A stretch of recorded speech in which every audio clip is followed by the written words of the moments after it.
ये कहानी है 31 अक्टूबर 1984 की। ये कहानी है उस दिन की जब former prime minister Shrimati Indira Gandhi को उन्हीं के घर में उन्हीं के दो बॉडीगार्ड्स ने 33 गोलियां मारकर छल्ली कर दिया। आज 3D एनिमेशन की लोकेशंस पे ध्यान दो। ये श्रीमती इंदिरा गांधी का रेसिडेंस था जिसे एक सफदरजंग रोड बोला जाता था, और ये उनका ऑफिस था जिसे एक अकबर रोड बोला जाता था। दोनों बॉडीगार्ड्स ने इनके ऊपर अटैक इस गेट पर किया था, और ये वो रास्ता है जो पीएम के ऑफिस को पीएम रेसिडेंस से जोड़ता है। इस अटैक की लोकेशन से 4.4 किलोमीटर दूर है ये एम्स हॉस्पिटल, जहां गोलियां लगने के बाद फॉर्मर पीएम को ले जाया गया था। आज दिन है 31 अक्टूबर 1984 का, और प्रधानमंत्री निवास में आज सुबह की शुरुआत किसी और दिन की तरह ही हुई है। फर्क सिर्फ इतना सा है कि आज एक बहुत बड़े पेड़ को गिराने की साजिश है जो कई महीनों से चल रही थी। इस साजिश को अंजाम कोई और नहीं, देश की पहली महिला प्रधानमंत्री इंदिरा गांधी के फेवरेट बॉडीगार्ड्स में से ही हैं। एक तो ये बेअंत सिंह, जो कि पिछले 10 सालों से पीएम के स्पेशल सिक्योरिटी गार्ड्स में से एक ये फेवरेट भी था, इसलिए पिछले 10 सालों में पीएम के साथ कई विदेशी दौरों पर as a personal security guard गया था। और दूसरा ये 22 साल का सतवंत सिंह, जो कि पीएम सिक्योरिटी में अभी पिछले 5 महीनों से ही था। आज सुबह पीएम साहिबा रोज की तरह जल्दी उठ गयी, और आज उनका एक आयरिश टीवी के जर्नलिस्ट और एक्टर पीटर उस्तिनोव के साथ डॉक्यूमेंट्री के लिए इंटरव्यू शेड्यूल्ड है। इंटरव्यू सुबह 9:30 बजे शेड्यूल किया गया है, जो कि लगभग 1 घंटे चलना है। इंद्री आवाज से सटे इस एक अकबर रोड में होने वाला है। एक अकबर रोड उस समय इंदिरा गांधी का ऑफिस हुआ करता था, जो कि उनके आवास से इस एक बिना गेट वाले रास्ते से जुड़ा हुआ था। इंदिरा गांधी ने इंटरव्यू के लिए आज के दिन नारंगी कलर की साड़ी पहनी है, और घर से तैयार 9:20 पर वो इंटरव्यू के लिए अपने ऑफिस की ओर लंबे लंबे कदमों से चल पड़ी है। गोलियां चलने से कुछ समय पहले इस वक्त उनके साथ कुछ लोग और चल रहे हैं। उनके अपने personal secretary R K. Dhawan, personal security officer Rameshwar Dayal, पुश्तैनी नौकर नाथुराम, और उनको धूप से बचाने वाले नारायण सिंह। अनफॉर्चुनेटली आज के दिन फॉर्मर पीएम ने बुलेट प्रूफ जैकेट भी नहीं पहनी है, ये सोच कर के घर से 50 मीटर दूर ही तो जाना है, और यहाँ सब लोग अपने ही हैं, तो अपनों से कैसा खतरा। इस बीच एक सर्वेंट एक टी सेट लेकर सामने से गुजरा, जिसमें उस्तिनोव को चाय सर्व की जानी है। पीएम उसे बुलाकर बोले, टी सेट अच्छा नहीं लग रहा, कोई दूसरा लेके आओ। इतना बोलकर अपने ऑफिशियल्स के साथ लंबे लंबे कदमों के साथ तेजी से ऑफिस की ओर जाने लगती है। 31 अक्टूबर के दिन गोली चलाने वाले दोनों में से एक सिंह ने बहाना किया कि उनका पेट खराब है, इसलिए उसे शौचालय के नजदीक तैनात किया जाए। इस तरह बेअंत और सतवंत एक साथ इसी गेट पर प्लानिंग के तहत तैनात हैं। ये गेट जो कि पीएम ऑफिस और रेसिडेंस को जोड़ता है। जैसे जैसे इंदिरा गांधी ऑफिस की ओर तेजी से बढ़ रही हैं, वैसे ही पहला बॉडीगार्ड सब इंस्पेक्टर बेअंत सिंह बढ़ने लगा। इंदिरा गांधी और बेअंत सिंह की आंखें मिली तो इंदिरा गांधी बेअंत को देख के मुस्कुराई और नमस्ते के लिए हाथ जोड़ने की पोजीशन में आई।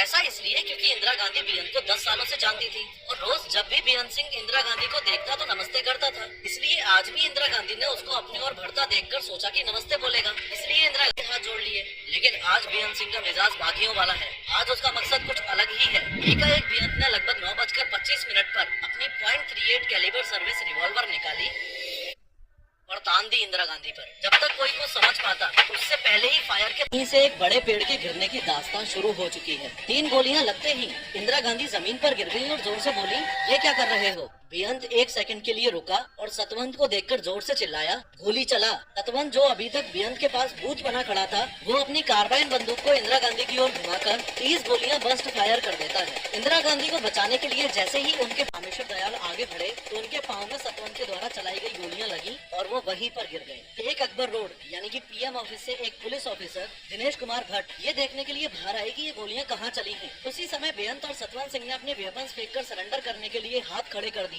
और कहने लिया। ऑपरेशन ब्लू स्टार में इंदिरा गांधी ने सिखों के पवित्र स्थल गोल्डन टेम्पल को कुछ अलगाववादियों से आर्मी ऑपरेशन के जरिए फ्री करवाया था। आर्मी ऑपरेशन की वजह से काफी सिख उनसे खफा थे। कांस्टेबल नारायण सिंह ने आगे कूदकर बेअंत सिंह को जमीन पर पटक लिया। पास के गार्ड रूम से आईटीबीपी के जवान दौड़ते हुए को भी अपने घेरे में ले लिया। टोटल 33 फायर किए गए हैं, जिसमें से 30 गोलियां इंदिरा गांधी को लगी और काफी गोलियां उनके शरीर को चीरकर निकल गयी। इंदिरा गांधी के पर्सनल सेक्रेटरी आर.के. धवन ने होश संभाला और चिल्लाकर एम्बुलेंस लाने के लिए बोला, लेकिन कहते हैं ना, उन्हीं को कौन टाल सकता है। एक दिन पहले ही भुवनेश्वर में हुई इलेक्शन रैली के भाषण में इंदिरा गांधी ने कहा था कि चिंता नहीं रहूं, मुझे चिंता नहीं है कि मैं जीवित रहूं या नहीं रहूं।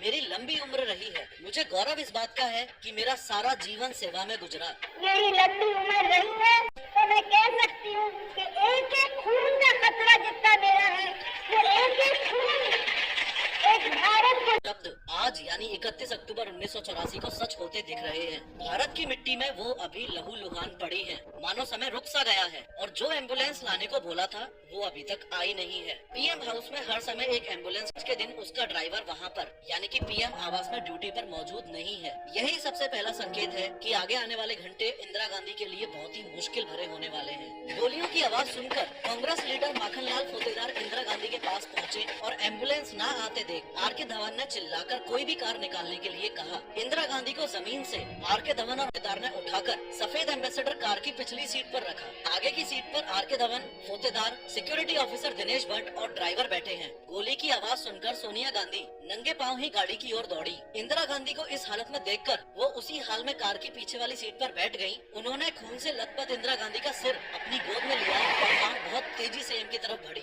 9:21 बोलने में और गाड़ी से इंदिरा गांधी को उतारने में ही 3 मिनट का टाइम लग गया है और इस समय गुजरने वाली हर एक सेकंड बहुत ही ज्यादा इम्पोर्टेंट है। अनफॉर्चुनेटली आज एम्स के इमरजेंसी वार्ड में एक स्ट्रेचर तक मौजूद नहीं है। इसी तरह एक पहिए वाली स्ट्रेचर का इंतजाम किया गया। जब इंदिरा गांधी को कार से उतारा गया तो उनको इस हालत में देखकर वहां तैनात डॉक्टर्स घबरा गए और जल्दी से जब वहां खड़े फॉर्मर पीएम की जान बचाने के लिए देश के बेस्ट 20 डॉक्टर्स की टीम ने जी तोड़ मेहनत की। यहाँ तक कि खून को रोकने के लिए 88 बोतल्स ओ नेगेटिव ब्लड भी चढ़ाया गया। 4 घंटे की कड़ी कोशिश की बदौलत 7 गोलियां इंदिरा गांधी के शरीर से निकाल ली गई हैं और ब्लड फ्लो को भी रोक दिया गया है। लेकिन डॉक्टर्स को इंदिरा गांधी के सर्वाइवल के चांसेस ना के बराबर लग रहे हैं। ऑपरेशन थिएटर के बाहर सोनिया गांधी का रो रो कर बुरा हाल हो गया है। इंदिरा गांधी के बेटे राजीव गांधी जो कि बंगाल में होने वाले इलेक्शन की रैलियों के लिए गए हुए इस बारे में जब इन्फॉर्म किया गया तो राजीव गांधी तुरंत दिल्ली के लिए निकल गए। साथ में उस टाइम के प्रेसिडेंट जेल सिंह जो कि विदेश दौरे पर थे वो भी इंदिरा गांधी पर हमले की खबर मिलते ही तुरंत इंडिया के लिए रवाना हो गए।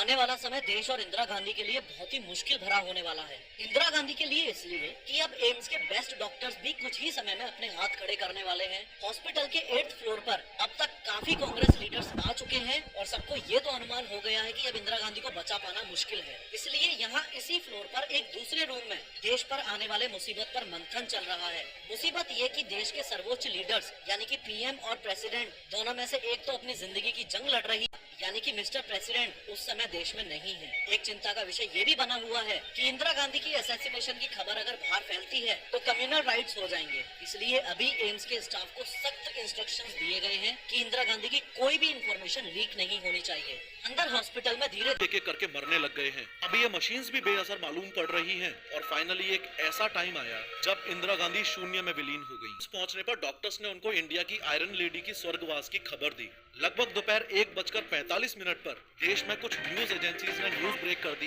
कि प्राइम मिनिस्टर इंदिरा गांधी की हत्या हो चुकी है। इंदिरा गांधी के मरने की खबर से जब लोगों को पता चला कि सिख सिक्योरिटी गार्ड्स ने उनको मारा है तो लोगों में आक्रोश की लहर दौड़ गई और जिस बात का डर था वही हुआ। लोगों ने दिल्ली में रहने वाले सिखों के नरसंहार का ऐसा दौर चालू कर दिया।